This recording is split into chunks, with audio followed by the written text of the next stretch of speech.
আসসালামু আলাইকুম ওয়া রাহমাতুল্লাহি ওয়া বারাকাতুহু। ইন্নাল হামদালিল্লাহি ওয়াহদা ওয়াসসালাতু ওয়াসসালামু আলা মান লা নাবিয়্যা বা'দা আম্মা বা'দ। সম্মানিত উপস্থিতি, আমরা ধারাবাহিকভাবে আপনাদের সম্মুখে আলোচনা উপস্থাপন করছিলাম সন্তানদের প্রতি সালাফদের নসিহা। এ পর্যায়ে আমরা আলোচনা করছি সৎ সঙ্গ গ্রহণ এবং অসৎ সঙ্গ বর্জনের ব্যাপারে উপদেশ।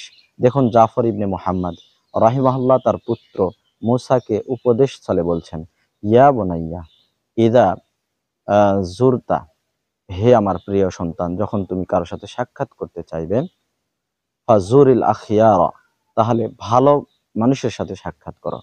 ওয়ালা তাজুরিল ফুজ্জারা, আর কখনোই তুমি যে পাপাচারী ব্যক্তি, পাপী ব্যক্তির সাথে সাক্ষাৎ করবে না। ফা ইন্নাহুম সাখরাতুন, কেননা তারা হয় এমন পাথর সদৃশ, লা ইয়াতাফাজ্জারু মা উহা, যা থেকে কখনোই পানি নির্গত হয় না। ওয়াশাজারাতুন, তারা হয় এমন গাছ সদৃশ, লা ইয়াখদাররু ওয়ারাকুহা, যাতে কখনো সবুজ পাতা গজায় না। ওয়া আরদুন, তারা হয় এমন জমিন, এমন ভূমি, লা ইয়াযহারু উশবুহা, যাতে কখনোই ঘাস গজায় না।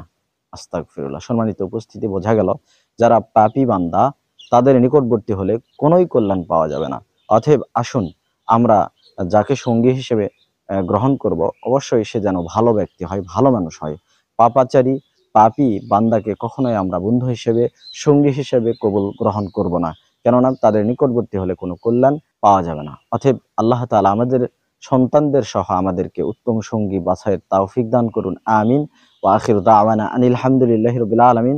আসসালামু আলাইকুম ওয়া রাহমাতুল্লাহি ওয়া বারাকাতুহু।